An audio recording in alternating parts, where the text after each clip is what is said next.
you got an ugly version of the pencil. No, I like that one. Really? RJ, I don't like that one. Really? RJ's white. It's gonna get so But that's not okay. Can you sit? Can I sit? Yeah.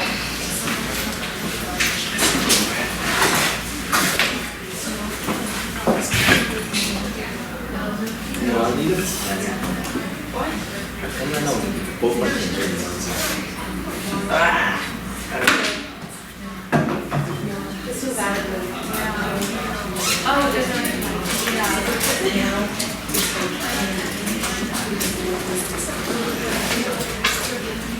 Can you get a specific color right there?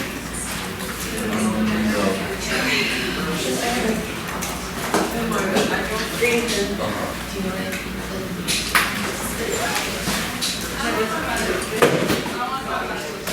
Layla.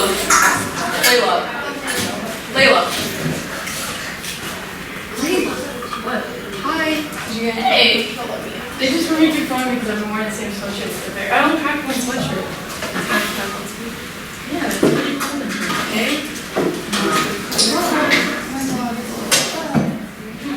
Just kidding.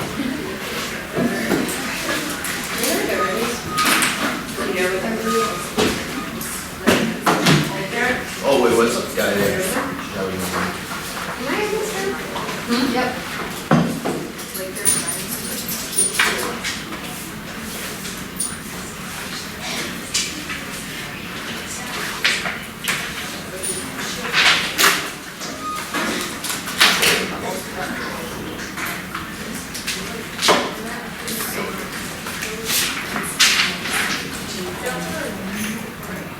Do you know which the input speaks, or do we just play like the shots? Do you know which the input speaks, or like the words and goes into everything? I think we just have to do this problem, but we don't even have to like have the sheet or that. For Union. What? Do we usually like the shots? Like maybe? I wasn't here. I've been probably. I was actually sure. Well, Ashley was thinking in the other. I know what's his name? She's only at. Why are you using it for exactly? And Amy was on art teaching. What'd you say? A little bit different this year. A little bit different, yeah. A little bit different. Super sheet. Don't. No. Maybe. That'd be nice. I'm not.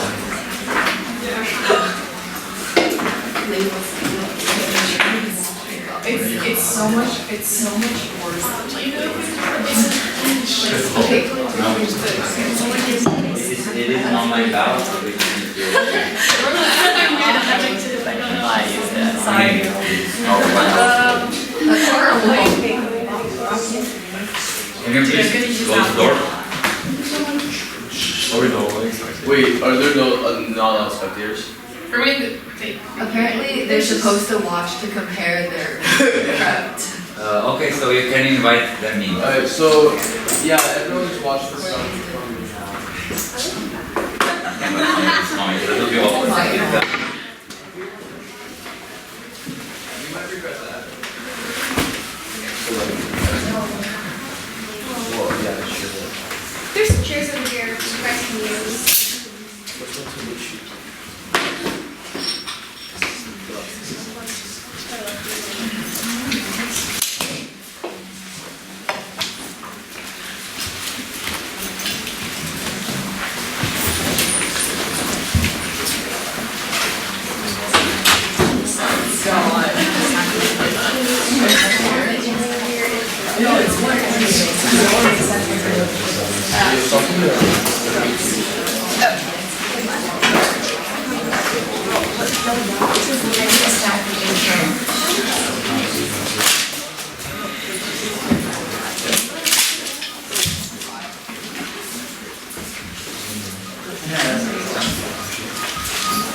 Okay, I'd like to welcome you in the quarterfinal round of Greenhill Tournament 2019. We have Team USA Silver on the proposition, Team D, Team Red on the opposition.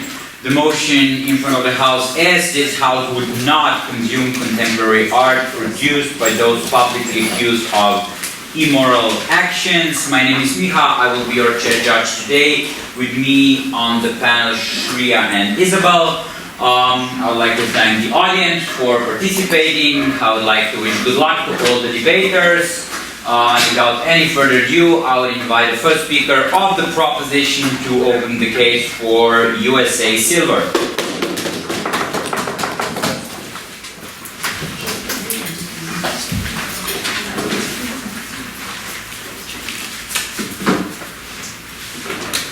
Almost a decade ago, Chris Brown was indicted for physically assaulting Rihanna. And the ramifications of that can be felt a decade after that. Now every time someone who has also been in an abusive relationship walks into some place where Chris Brown's music is playing, they are also forced to relive that trauma. It's that world that side proposition wants to avoid, and that's why I'm proud to propose. Over the course of this speech, we'll be doing three things. First, I'll be discussing some framework for the round before offering the first two of side proposition's three substantive arguments. But before we go on to that, we want to offer some framework, starting with what it means to have an immoral action. We posit three standards that have to all be met for an action to be considered immoral. First, you have to create substantive harm with your action. Second, your action has to have a victim. And third, your action has to have no alternatives. What this means is that instances like Chris Brown beating Rihanna or XXXTentacion physically assaulting his girlfriend would qualify as instances of immoral actions because A, they had victims, B, they obviously harmed someone, and C, there was another option. He didn't have to physically assault anyone. Second, we believe that the standard for publicly accused has to be degrees of credibility. In other words, either multiple people have to come up and say that we have to say that this person did something problematic, or an individual victim who's willing to put a name and face in the story has to come forward. What this means is that side opposition can't bring up individual instances of a Reddit troll saying, you know, Barack Obama committed sexual assault and have that be considered credible. There has to be degrees of credibility behind it. Third, we want to explain that contemporary means current. In other words, this doesn't refer to artists in the past, but artists that are still producing content. Fourth, we want to discuss what it means to consume, which is basically to watch this or to show this. And finally, we want to discuss what the comparative looks like by analyzing our world. In the world of the proposition, we posit that we would have a reality where after someone is publicly accused of these atrocious immoral actions, both people stop listening to their music or content or art, and individual producers decide to stop showcasing that as well. So for example, that would manifest in things like Kevin Spacey no longer getting deals to be in movies, and his agents no longer actively publicizing him. With that, we'll go into our first substantive argument, but first, we'll take a point. Given that some rap is built on the idea of self-empowerment, even though the artist may have been or had a shadowy past, will your side of the house not consume rap? Alright, so I'd say that there's a number of problems with this argument. First of all is the argument of necessity. For example, if you're Kendrick Lamar and you grew up within Compton and you did have to partake in a crime like the occasional robbery just to get by, our side of the house is willing to accuse that. But there's a large difference between what Kendrick Lamar did out of necessity and rappers like YNW Melly killing his two best friends in cold blood. There was no alternative to that. That is what we would consider a morally deplorable action. On to the first point, that we cannot divorce art from the artist. There's two reasons for this. First of these is the principle. When you reflect art and go give art, you're reflecting your own experiences and internal thoughts. For example, when we're debating, we are only able to debate because of the compound of our experiences thus far, which allows us to give speeches like this. With that being said, if an artist has committed immoral actions, those immoral actions are also in the new art that they're producing. They cannot be divorced from that art. But the second warning for this is that when you have the name of these artists on their art, they're getting more notoriety as their art is exposed. For example, take the earlier incident of YNW Melly. As so long as his name is attached to whatever songs he's on, even if he didn't believe those, people are associating those instances of immoral actions with him. And that's why you can't draw a bright line between what it means to be an artist and what it means to be a human being. But the second layer of this argument is monetary. This is how the way the entertainment industry is constructed across the entirety of the world. When we consume art put out by artists, that means that we give them certain forms of profit. For example, every time you go watch a movie on Netflix or stream a song on Spotify, you are inadvertently endorsing their actions by literally giving them money for it. This is problematic in a few ways. First of all, if you literally award people for for immoral actions, that means that you are also standing behind the immorality. But the second problem with this is the idea that out of morbid curiosity, more people began to listen to this music, and as a result, people like, say, Chris Brown benefit from it. For example, after allegations of Chris Brown being Rihanna came out and more people tuned into his music, he was the one who got profit out of that. He benefited from that scenario. That's something that we would consider morally deplorable because that means you are getting monetary benefits for immoral actions. That's why we are proud to propose on that point. But our second point is going to be that it enables psychological violence to victims. Once again, there are two layers to this. The first of these is that every action that is immoral has victims that are isolated from the incident itself. So for example, if XXXTentacion physically abuses his girlfriend, that's not only limited to his girlfriend, because there are hundreds of thousands of other abusive relationships happening across the entirety of the country.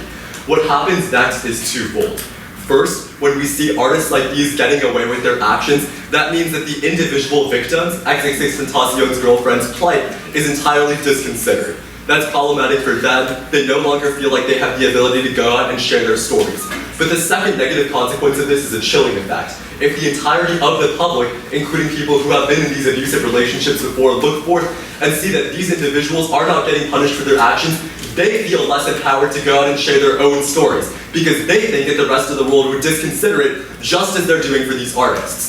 The second layer of this is because these artists are in the public eye, they have a unique burden to fulfill. So for example, when you have, say, incidents like Chris Brown or incidents like XXXTentacion, those are incredibly public. And that means that if we continue to support them afterwards, the entire message given out to the public is that it's okay to do this crime. The tacit message is one of consent. That means that inadvertently, you're basically saying that whatever crime you did is okay. Understand here that we don't say that this means everyone should honestly be negatively affected for actions, even if those actions are later proven to be false. The example that side proposition would bring up here is that of Aziz Ansari. Aziz Ansari was criticized of sexual assault after his story was published in the magazine, I believe, Gawker. But after he, A, described the incidents in detail, and B, it was understood by the vast majority of the public that those incidents don't construe incidents of sexual assault, he was once again allowed to perform and even given his own Netflix special. This is the type of model that the proposition would propose. In the interim, while there still is a possibility of abuse, we would ensure that these individuals are put down from their platforms, both for the sake of not supporting their messages and to ensure that other victims feel empowered to come out. That does not mean that in the long term, we don't allow these individuals to go forward and express themselves if they end up being proven innocent. The one caveat that we have is that we have to err on the side of caution, because if these individuals aren't innocent, what you've effectively done is disenfranchised an entire group that is suffering from the same actions of immorality and now cannot speak up. Finally, I want to have a conversation about overall strategy. Miha, this is how we're going to win the ballot today. We are going to win the ballot by proving A, that when artists commit negative actions and immoral actions, you support that immorality by supporting their art. But B, that when you support this art, you also disenfranchise victims far beyond the consequences of just the artist. You disenfranchise victims that go all across society. On side proposition, we want to continue the trajectory of movements like the Me Too movement, which ensure equality and equity and ensure that people are able to speak out. And it's for those reasons that I'm so proud to propose.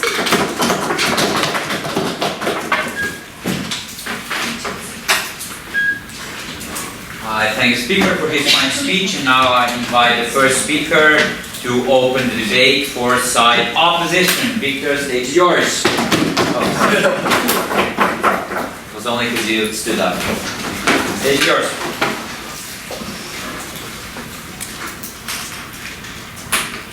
At the end of the day, immoral actions are bad. But what is so much worse is everything that the Prime Minister just chose to neglect, chose to completely ignore throughout the course of his 8-minute speech. What is so much worse is the toxic culture that side proposition forces fans of these artists into. It's the toxic culture that side proposition forces millions of minority communities into. That is so much worse, and that is why I am incredibly proud to stand on side opposition. Before I get on to my rebuttals, firstly, 2 pieces of clarification. First, notice that on side opposition, we don't necessarily have to pay these artists for their music anymore. In fact, most of the times when artists go to jail for certain crimes they've done, they stop receiving the salaries from, for example, music streaming platforms like Spotify anyway. But the second clarification I'm going to make is we also don't need to support, for example, people defending the action of an artist. We think that you can definitely listen to Michael Jackson's music without defending sexually assaulting children. We think that that's just a very unnecessary burden that side proposition pushed onto us, and that just took down down the large majority of propositions, completely like overblown argument 2. Now I'm going to move on to a few rebuttals. I'm going to be integrating the rest. Firstly, on this like immoral action metric that they tried to push into this debate, I have 3 responses as to why that is not the correct metric for this debate. Firstly, they told you that like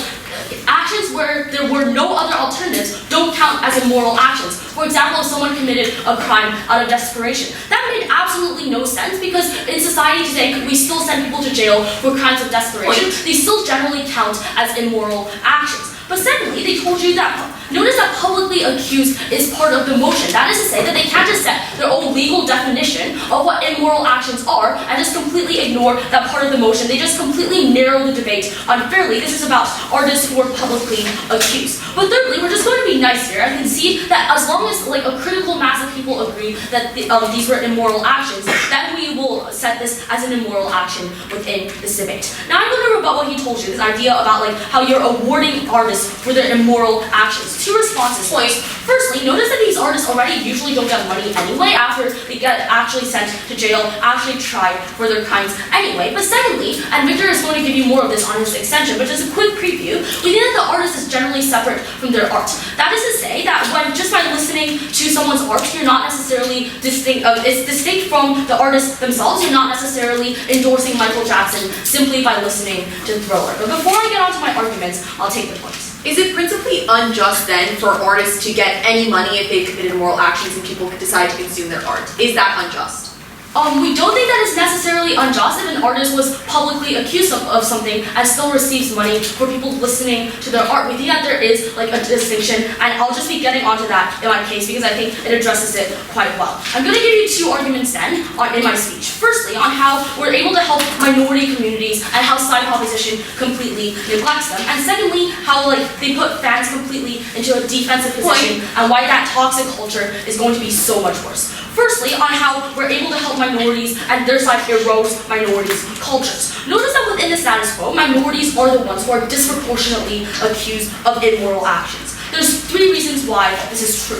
Firstly, notice that immorality is something that is extremely relative. That is to say, what is and isn't moral is often a social construct and quite arbitrary. This happens to be usually decided by the people who are the majority within society, by the people who hold the most political capital, by the people who set the laws according to their own culture, according to their own worldview, and what they consider is right and what they consider is wrong. It's determined by the people who control the media, the people who control the narratives that society listens to. What this then means is that, for example, when an African American says the N-word in order to empower themselves, someone else might see it as an unsavory action and call it immoral. But the second reason why minorities are disproportionately accused of immoral actions is because of this double standard that exists within society. That is to say that African Americans and many other minorities are always seen as criminals a priori before they even manage to commit a crime because of all of these cultural narratives that tell people African Americans are always going to be more dangerous, they're always going to be less educated. This could look like really drastic things, like seeing an African American speed down the road and the police automatically assumes that it's because they're carrying drugs in their car, whereas the standard is extremely different for someone who belongs in the majority, or really subtle things, like an African American flipping a table over within a hospital because their loved ones isn't getting enough care, and when a white person does that, it's simply they love their loved ones too much, but when an African American do that, it's because they're trying to disrupt the social order. But thirdly, notice that there are also many social constructs that systematically push African Americans into committing crime, push minorities into committing crime. This looks like being born into low-income areas. This looks like lack of government protection from things like gang culture. This looks like how African Americans are much more likely to get addicted to drugs because of the large exposure towards drugs within those communities. What this then means in the context of the debate is that minority artists are much more likely to end up in jail because of these social disadvantages they started out with. Some of the biggest cultural icons for many minority communities have all been accused of immoral action. This looks like Kendrick Lamar and Tupac in the US and Diego Rivera in Mexico. And this is exceptionally harmful because when people boycott this, 4 things happen. Firstly, if the minority communities choose to boycott the music along with the rest of the people, this means that firstly, they lose a major source of hope within their communities, they lose a major source of empowerment, but secondly, they often lose their only voice within society. That is to say that notice that minority communities often don't get much say, often don't get much voice within things like politics, within the ways that policies are made about them. But the popularity of many minority artists allow minority allow minorities to have their voices heard. But secondly, even if minority communities choose not to boycott them, just take every single argument that side proposition just gave to you and cross-apply it, and that's exactly what the white people will now say against the minority communities when they choose to listen to these artists. These minority communities are consenting to crime. These minority communities are condoning all of these immoral actions that just further fuels all of the bigotry and all of the stereotypes that exist in the status quo. But thirdly, this also means that minority artists are much more likely to be afraid to express their opinions, to express what they've done, because they're afraid that they might get accused of immoral actions and get all of their music boycotted. This looks like how, for example, Kendrick Lamar in his song Duckworth talked about how his father forced them to do things like commit crimes, do things like steal from their neighbors, and now will be afraid to do it because they know they will get their music boycotted if they do so. Before, this is a double punishment for minority communities. They were already born into a system that disadvantaged them, but now you're taking away some of their only voices within society. Now on to my second argument on how this forces fans into defense. Because notice that when people stop consuming and they start attacking, it's a very active and extreme action that pushes consumers into an us versus them mindset.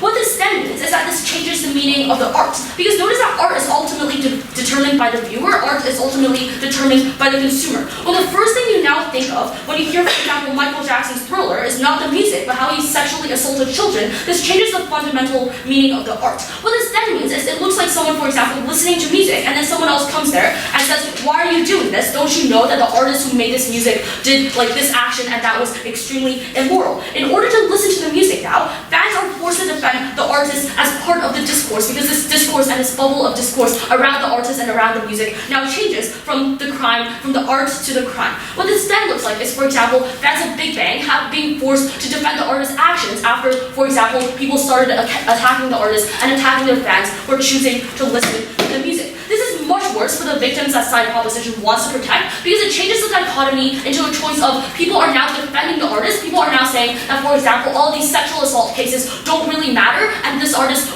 didn't really do anything that bad. At the end of the day, the one thing that's much worse than listening to a criminal for their art is listening to a criminal for their criminality. I'm so proud to oppose.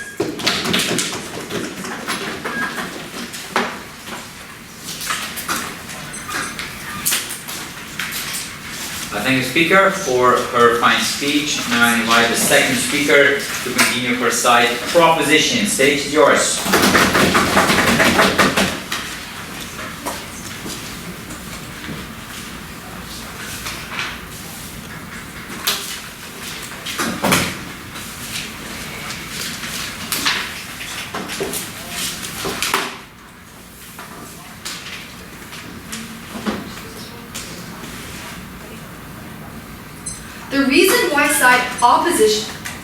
The reason why side opposition has already lost this debate from the get-go is because they literally refuse to engage with the substantive arguments we give you on Arts of the House. They try to squirrel the motion by essentially critiquing the idea of immorality and trying to run away from what the debate is actually about at heart. In my speech, I'll do a couple of things. Firstly, clarify what we mean in our criteria, also subsequently taking out the majority of our case, dealing with their second stub, and then going on to presenting our third substantive argument about entrenching bad power structures we see in the status quo. So firstly, let's talk about the metric that we gave you and why their attacks literally don't help them and don't work.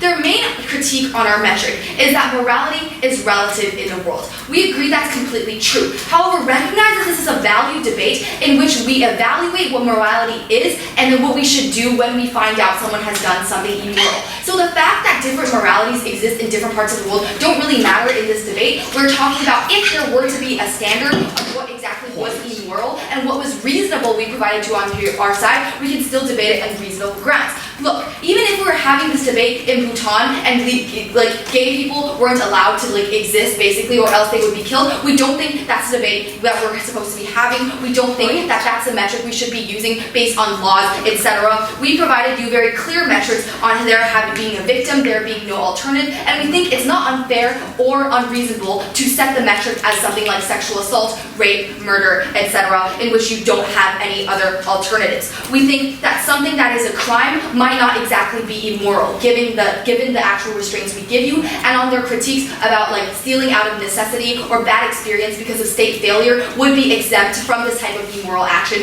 as we've given you that you have no alternative at all. Therefore, the black artists that they talk about who suffer from failure of state and are opened up to a plethora of problems due to gang violence, etc., won't necessarily be in this debate because it's not of their choice and is circumstantial. On our side of the house, we're talking about issues like sexual assault, rape, that are empowered because they think they're so much better, they think they're untouchable as artists and that they can get away with things like this. We think that's an active choice they're making in something immoral. That's the metric we're using in the debate, not necessarily what they want to critique us on in that way. And in addition, a clarification that is needed to make is that just because you're in jail doesn't necessarily mean you've done something immoral. We think under this type of circumstance, a lot of gray areas exist in law. For example, laws on stealing, for example, laws on crimes out of necessity, gang violence, etc. Those are things that are publicly discussed. However, there are lines we simply don't cross, such as rape, such as sexual assault, murder, etc., that are quite reasonable for this debate. We're not really sure why they just chose to not engage with the things that we've actually given you. So now let's talk about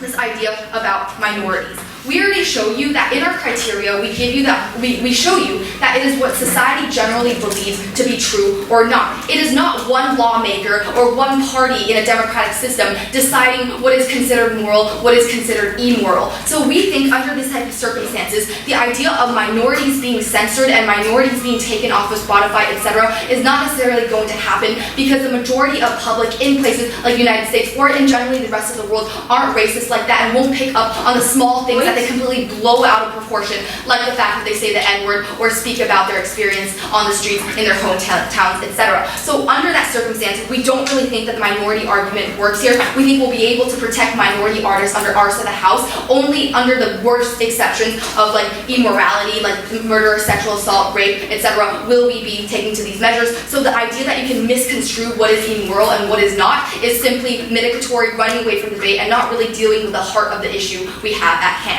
I'll take a point. At the point in which morality does not simply exist in a vacuum, but instead dictated by the majority beliefs of society, how can you model out stuff like theft and robbery when the majority of society agrees that it is an immoral act?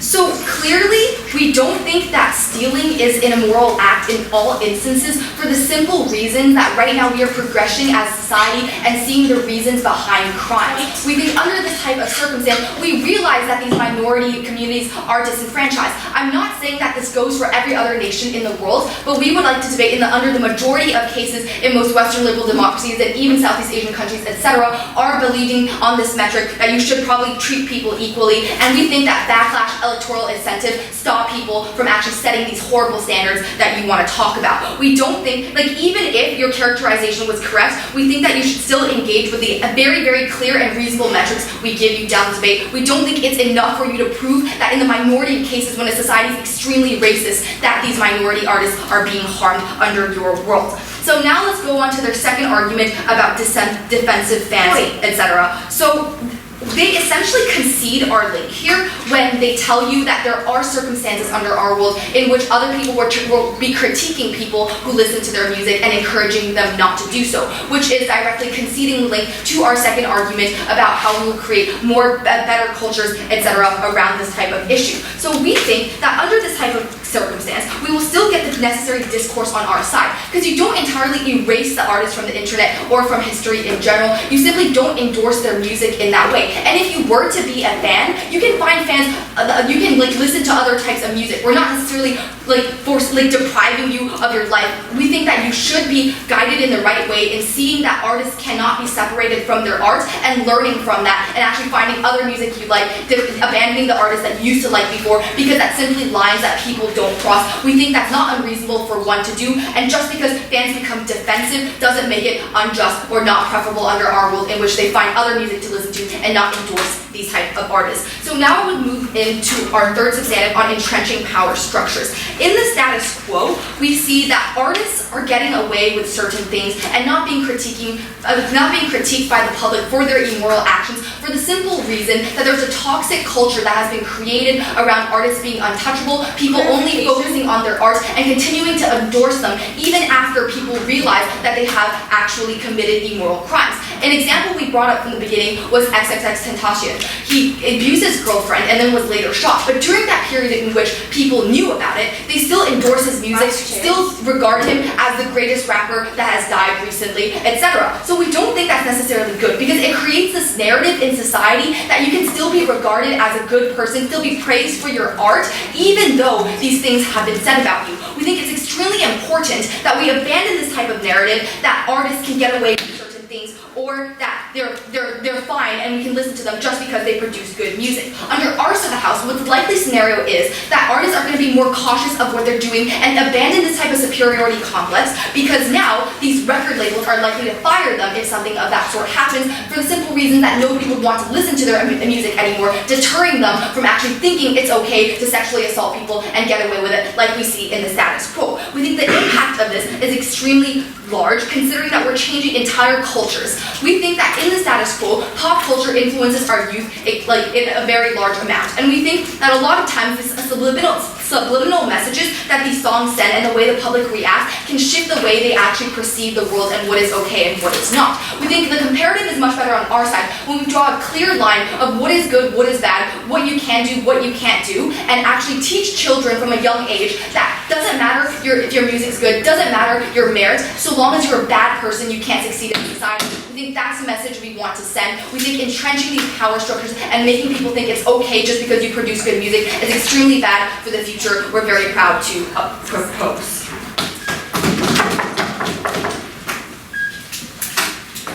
I thank the speaker for her fine speech. Now I invite the next speaker to continue for side opposition. Stage yours.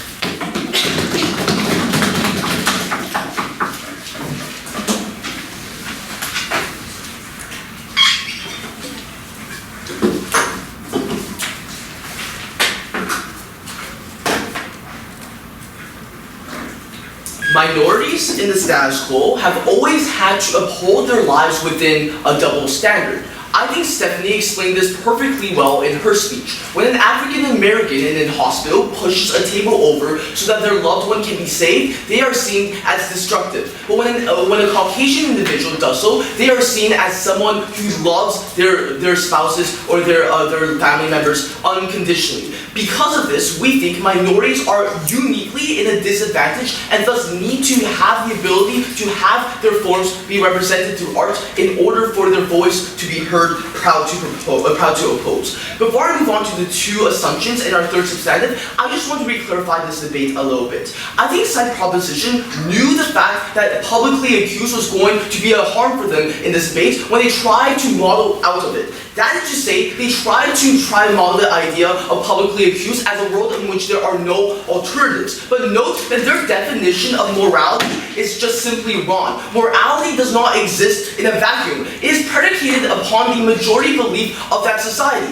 That is to say, we can't just take the benevolency, the altruism of side proposition to be indicative of all society at all. But even if we take them at their highest ground, we will still engage with their side. First assumption, this idea about the impacts of minorities, and they assume that it is not at all tremendous. We think that it is problematic because they get to cherry pick which examples of crimes of acquisition are necessarily good. They say this crime of acquisition was out of desperation, while this was because they had no choice, and another was because they had other alternatives, and you know what, we'll excuse that in the long term. We think they have to make up their mind as to whether or not stealing and robbery and stuff that faces minority groups because they have no other choice are necessarily bad or good on their side. But let's take them at their highest ground. We think that the person who determines this is not side proposition, but instead the world at large. So then if this is the case, why should you prefer our side? We give you a very unique characterization as to why minorities are explicitly benefited on our side of the house. We give you examples of artists who use these arts as a vestibule for their suffering, who use their art to show that it is okay, and in fact it is probable for them to leave their communities who are disadvantaged and to make it big on the long stage. This is why artists like Kendrick Lamar created his album Damn and created his song Duckworth to show that it was possible possible to escape the shackles of poverty that plagues Compton. It is through art that expresses the self-empowerment at which these communities can actually achieve. Just saying that these individuals were publicly accused of crimes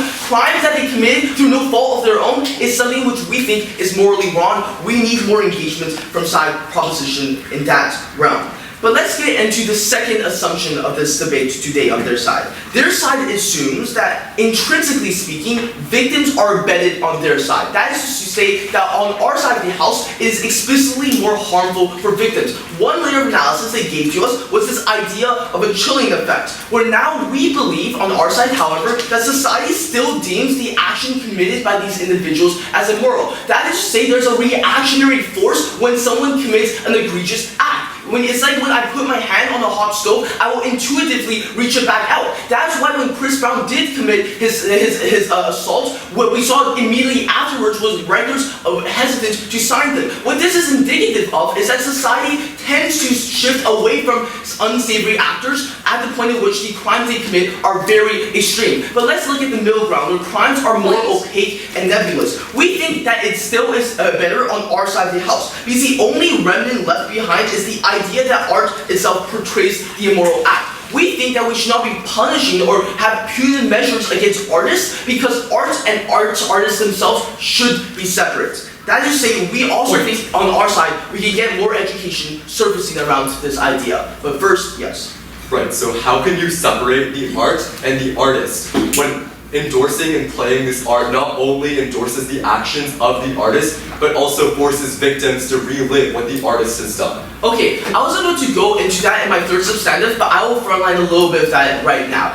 We think ultimately that arts and artists should be separate, because an art can have a life on its own and it can be independent of the artists themselves. On the term with victims, we already gave you this idea about how society itself has reactionary forces against these individuals. But more importantly, look to the layers of analysis that Stephanie gave you in her speech about how fans themselves don't actively condone or support the ideas of the really immoral acts that the artists commit. They just listen to the songs themselves because they enjoy the art themselves. They don't actively address and support and condone the actions of these artists, etc.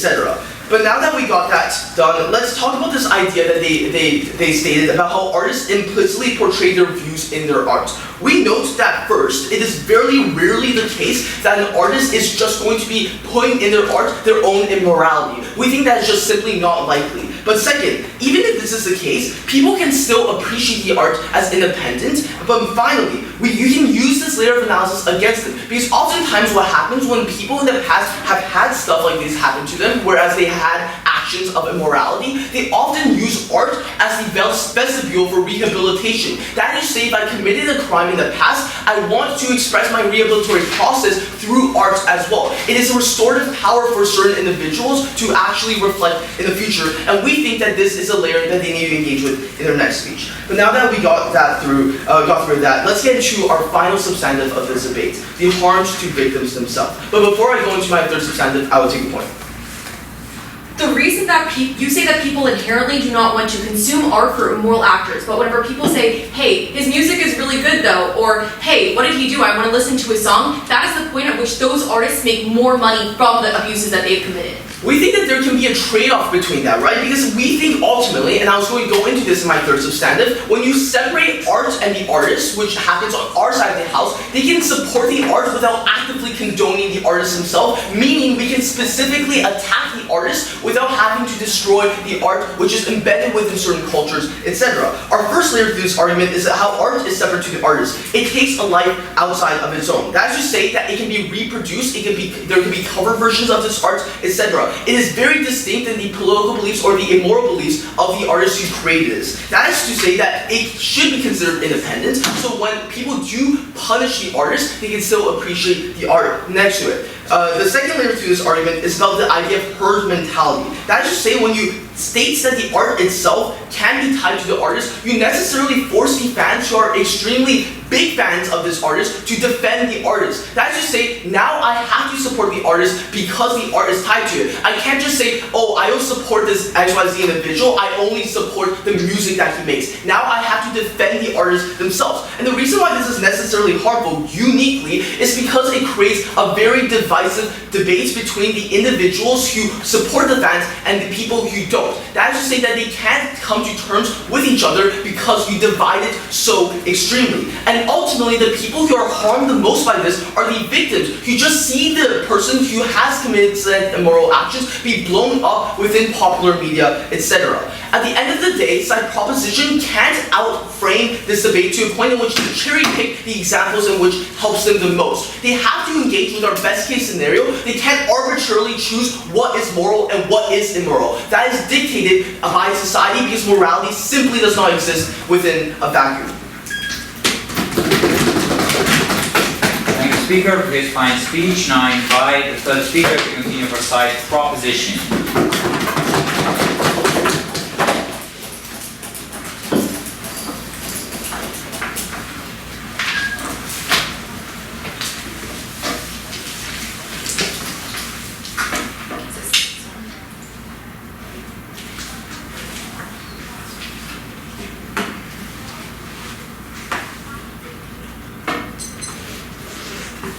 This debate has gotten extremely messy, so I'm going to do a few things to clarify that up in my speech.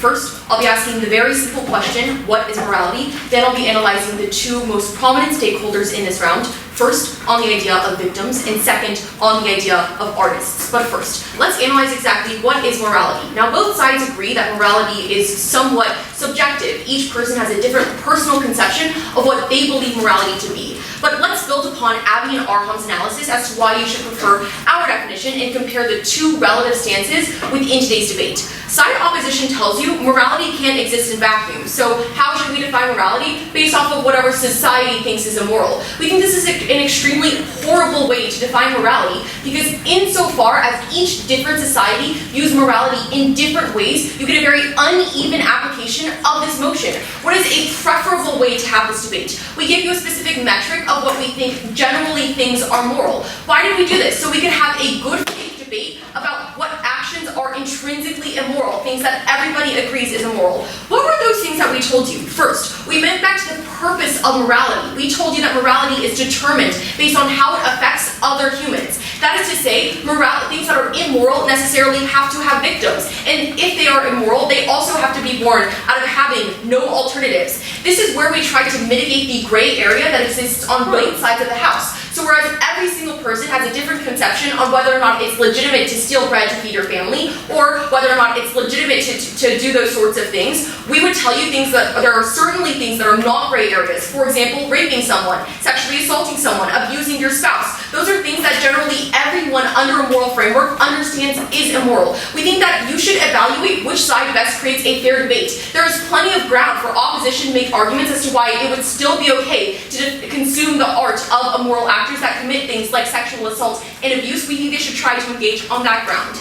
No, we would just like to say what each world is likely to look like. We think the average reasonable person would see that our world looks like a world where everyone voluntarily did not consume this music. That's like our moral framework is imposed on everyone that consumes it. In their world, it is completely okay to consume the music, the same way that we consume music in the status quo, which is to say, listening to Spotify gives you money with every click. With that being said, let's look at the first thing, which is the idea of victims.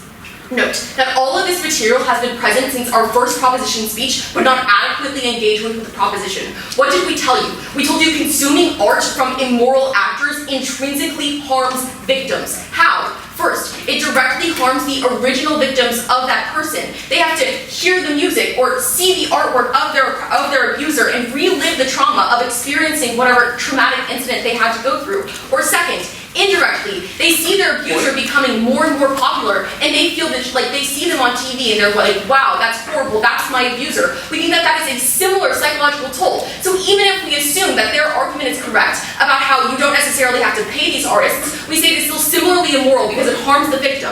But second of all, we would tell you that it hurts other victims of the same crime. Why? Because whenever you become publicly accused, you become more popular. This is where our analysis was so important. Opposition 2 tells you that people inherently don't want to stay with the moral actors. That simply isn't true. That's first for 2 reasons. First, because you think that that person's art is good, so you're willing to sacrifice and separate the immoral actions of that artist to consume that art. But second of all, you find, and note that this actually implicitly concedes our point, right? If they say that you don't want to consume art from moral actors because you think that they're immoral, that concedes that you really can't separate art from the immoral actor, which concedes our entire case. The second reason that those people gain notoriety is the idea of morbid curiosity. That if I hear people having a discussion about XXX and like, wow, did you hear that he abused a person?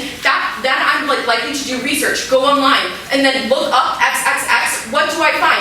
I find his music where he viscerally describes what it's like to assault other people. That is similarly traumatizing. And we would say in that instance, it only serves to make him gain more notoriety, which not only gives his estate more money and for living artists gives them directly more compensation. It is intrinsically harmful to have someone gain popularity off of the offenses that they've committed against a victim. But what is the comparable material that we get? And then we also gave you this third argument about entrenching cyclical oppression. This is something that we're completely unengaged with by the proposition because we told you that it is normalized and standardized whenever you say we are willing to ignore your abuses because your art is very, very good. That necessarily means that it is more likely in the future that abuses go unnoticed. That is why we saw the things like Harvey Weinstein. Everyone knew that he was an abuser, but no one wanted to talk about it because he produced really good movies. That is something that we fundamentally reject on our side of the house. But why do we want to prioritize victims above all else? Because first of all, they come above the artist. The artist has no right to continue existing insofar as they've created this harm against this person. Second of all, they come above the consumer's wants. This directly engages with them at their very highest ground. Me, momentarily enjoying like a Jackson 5 song does not come above the harms of the victims of the pedophilia that Michael Jackson did. Even if it's not 100% confirmed, we believe that your momentary enjoyment of one piece of art is not worth more than the suffering of a victim.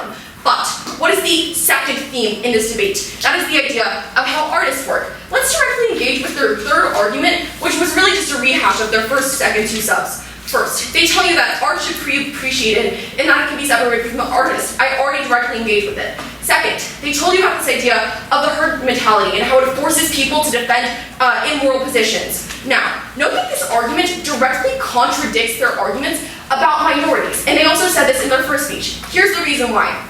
If I'm a minority artist, and I'm under their conception of immorality, and I say, I throw a table over at a hospital, and that's like a conception of immorality, and I say I'm not going to listen to their music, if I say I'm not listening to Kendrick Lamar's music because he stole food because he was hungry, no one's going to think that that's a legitimate reason not to do that. So that's a reason why you don't get this sort of herd mentality because they view the canceling as illegitimate and thus do not cancel. That's a check against their own case. But second of all, we would tell you that they don't necessarily tell you why minorities are uniquely benefited on their side. They still get all of the racism. Note that the harms are uniquely symmetrical. Insofar as we've proven to you that minorities will not be prosecuted to a greater extent on our side of the house, the harms are completely symmetrical. But third, we would tell you that it's pretty. Oh yeah, go ahead. We think the problem we're solving here isn't that minorities are disproportionately arrested or accused. It's that when that happens, you destroy their expression. Okay, on this idea about self-empowerment, living through your experiences and using that as a form of self-expression, I think it is pretty offensive to characterize all minority art or all rap as intrinsically immoral to some people. We think that you can experience your culture, talk about the oppression that you face in a way that is not immoral to people. It's actually pretty confusing why you would choose that as the basis to go under you, because no, rap doesn't inherently have to be violent. It doesn't inherently have to have those problems. And if those artists are committing violent acts of sexual assault or rape, yes, we would defend prosecuting them because we believe in the equal expression and pleasure of the law. That's what we defend. Yes. Okay, the next thing that we would like to talk about under this idea of artists is the fact that they ignored our principle. This is important because under their world, Chris Brown and XXX would gain monetary compensation for their crimes. That is the way in which you directly benefit them for the crimes that they commit. Yet another reason you cannot separate art from the artists. Look, this debate is extremely clear. Side proposition condemns victims to a life of re-traumatization and torture. Side that side opposition. Side proposition offers you a world wherein not only can those victims have restitution come forward, but we can also create a world where artists do not commit those same assaults.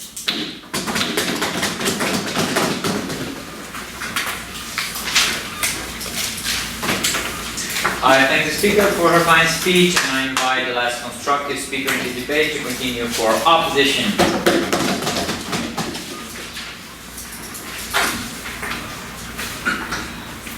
Winston Churchill, arguably the protector of the modern liberal world, was also the colonizer that destroyed India's way of life. Abraham Lincoln, the one who protected the 13th Amendment, was also the one who executed Native Americans in Oklahoma.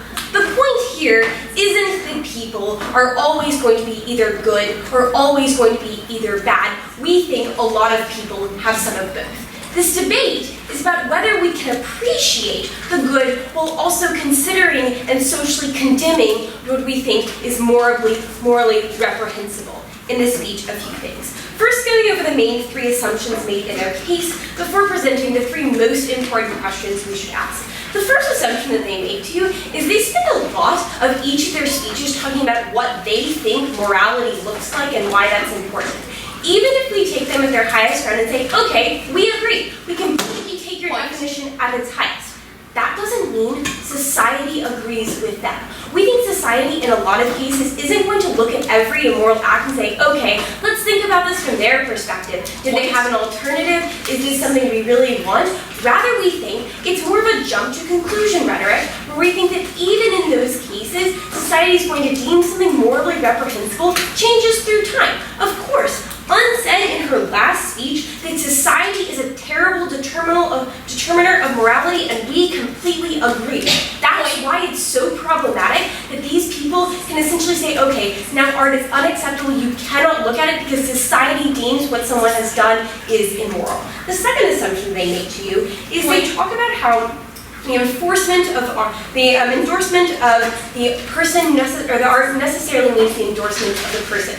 To be clear, they never proved why art is uniquely different from the individual. They just said that we hadn't proved. Rather, we think we proved on multiple occasions throughout our first and second speech that art is inherently different. Why? Because it exists separate from the artist. You can reproduce, you can play over and over again without ever having to deal with the artist. We think that's why a lot of modern art we see now and a lot of art we see from the past still exists. It's because the art was no longer necessary to achieve societal benefit from just the art being in society and what comes of that. We think this comes in a couple of ways. First, what's the importance of art in this society? Why is it necessary? We think a couple of things here. First, it's a cultural unit of expression. That means it brings people together, but also educates one another on what this art actually means for them. We think this is ultimately something good in and of itself, even without the individual. The art itself is something that is good for a community together. We think this serves as sort of a public good that is important not to restrict in our world. With that, we should uphold something for people that is actually very much benefiting them both educationally, but also in a unit of cultural expression. And the third assumption they make to you is essentially this idea of societal acceptance that's in their third substantive. A couple points here. First, this idea of it not being societally acceptable just simply contradicts what the motion says. We've already told you that in the motion, it tells you that these acts are condemned by society as immoral. We think this comes in two different categories. First, there's the people who actually committed the immoral acts. People like Harvey Weinstein, people like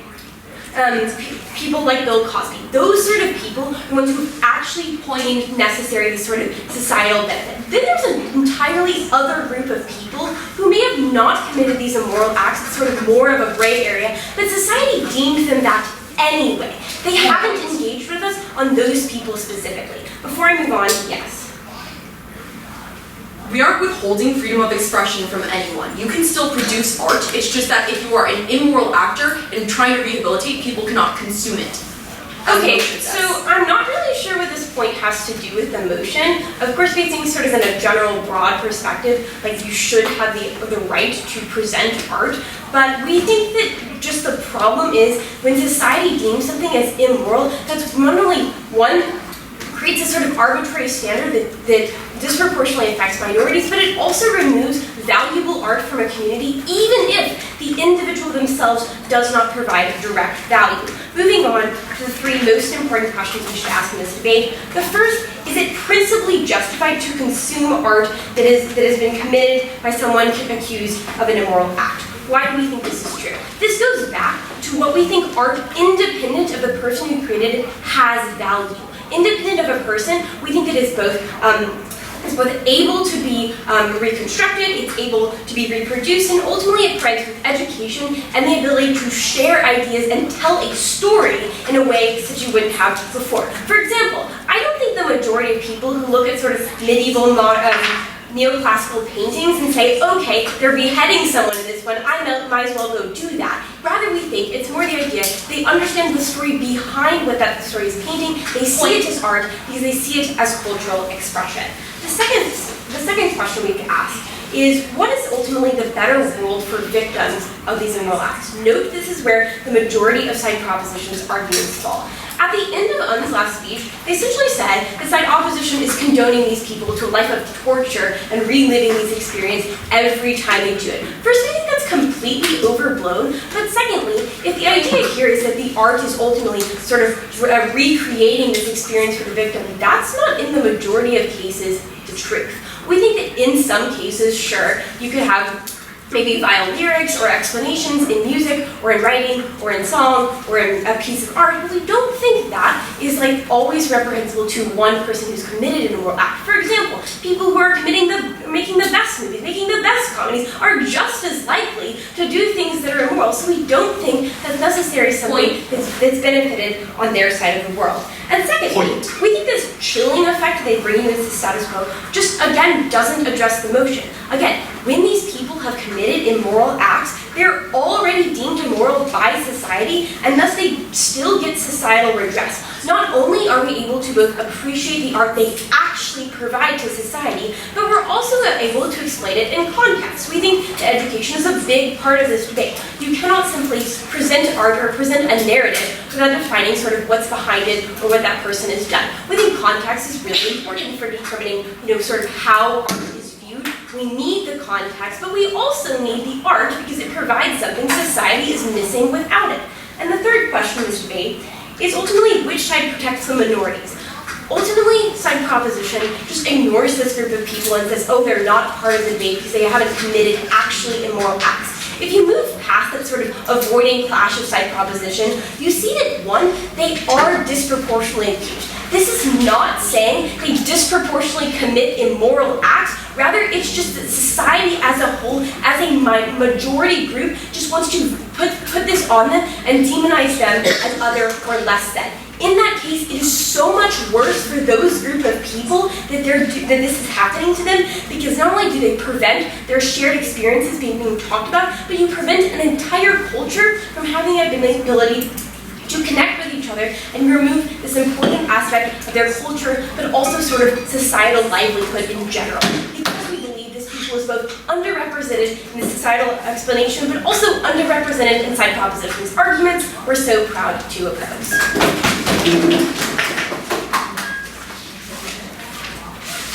I thank the speaker for her final speech. I'm sorry. Yep. You wait for a sec.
Okay,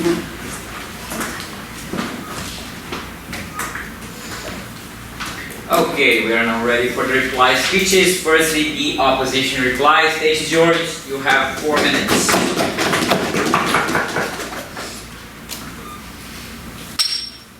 Before I even get on to any voting issues, firstly just two strategic errors that mean the side proposition couldn't have won this debate from the very beginning. Firstly, they completely narrowed down the definition and the premise of this debate to make it completely impossible for our side to really do anything. Sure, they can give you their own critique on society and how society treats immorality, but at the end of the day, this debate was about public accusations and about how society publicly accuses and how society determines immoral actions. They didn't create a fair debate with their definition because they literally forced us to want to defend sexual assault. I don't think that's the definition of a fair debate then. But secondly, even more strategically damaging for side proposition was that they chose to rebut all of our arguments with that one line over and over again, saying that we had the wrong debate, that this debate wasn't about minorities who chose to, for example, commit crimes of desperation, that those people weren't part of that debate. They only had really one rebuttal to all of our arguments. Two voting issues that I'm going to cover in my speech. Firstly, on victims, and second, on minorities. Firstly then, on victims. Let's just take side proposition at their very highest ground here, assume that their premise is what we're debating this debate about, and assume that this debate is completely just about rapists and sexual assaulters. At this point, we still win this debate. Why? We told you two things under this clash point. Firstly, we told you that on their side of the house, they force fans into an us versus them dichotomy. They can't listen to the music anymore without having to defend the actions of the artist. But secondly, we also told you that art is separate from the artist on our side of the house, and we're only able to keep it that way insofar as we don't try to boycott and try to push society into this us versus them dichotomy.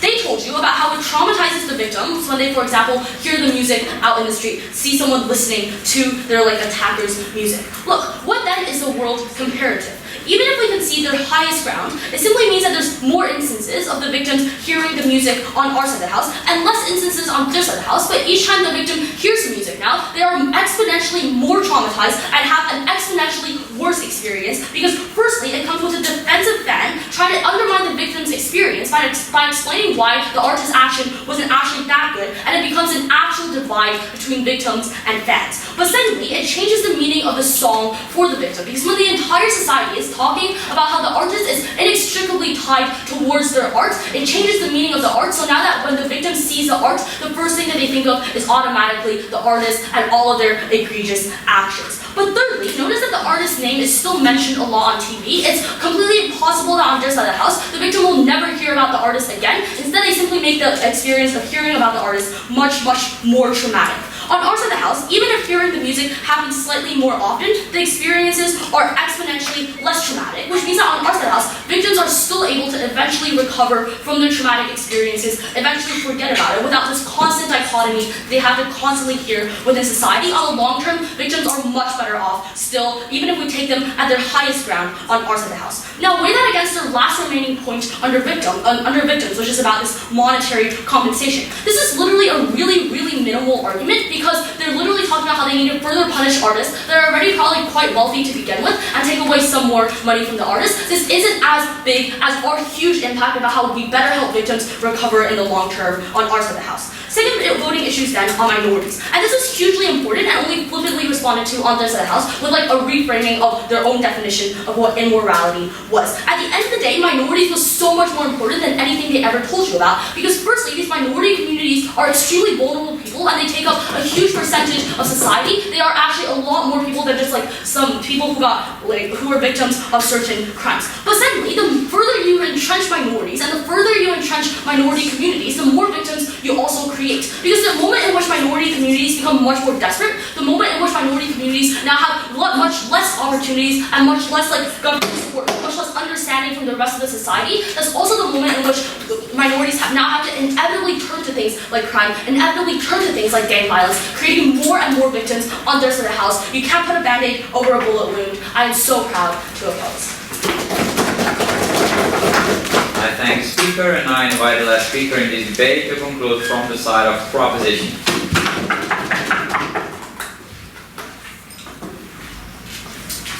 Earlier in this debate, side opposition says that the concerns of side proposition are overblown, that these individuals don't actually experience trauma from the actions of these artists.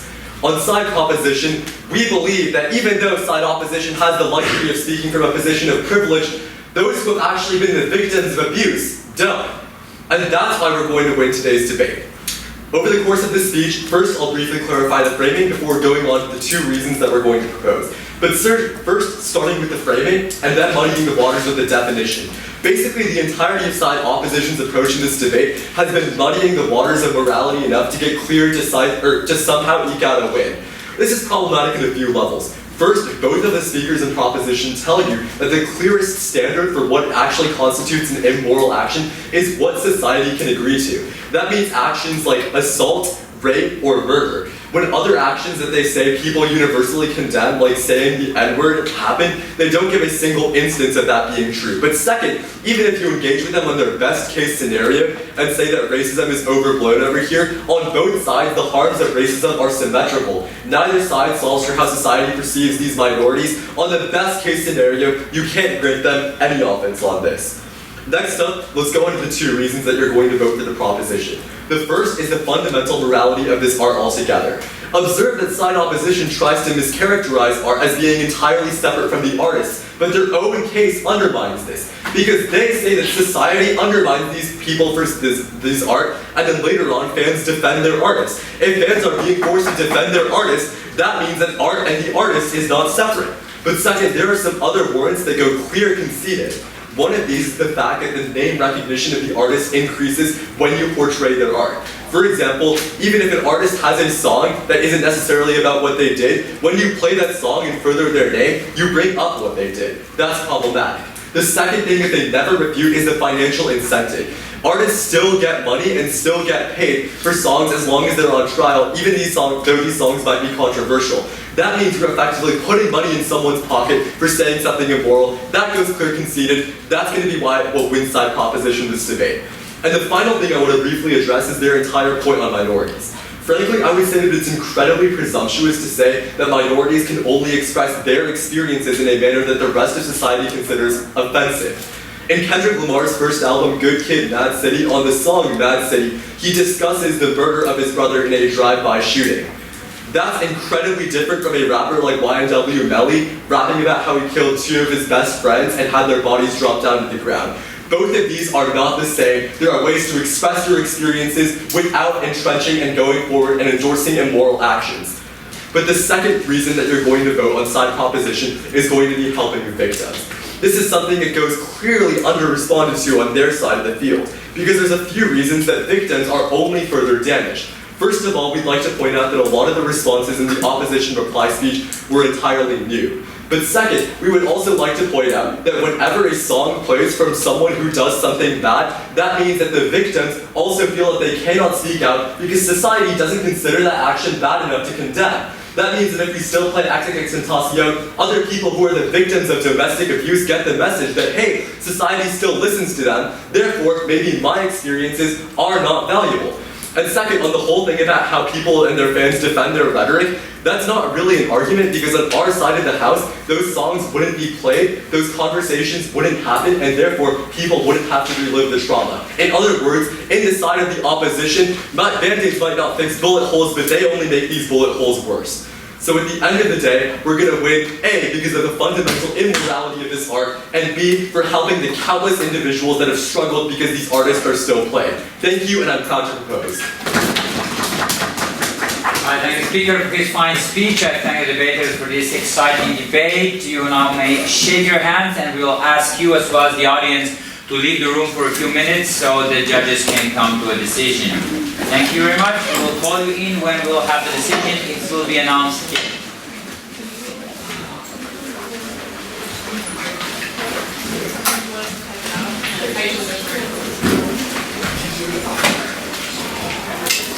Okay, so we don't need the word school play, we need separate decisions, and we agree to discuss it so we can come back after the decisions. Right? Okay.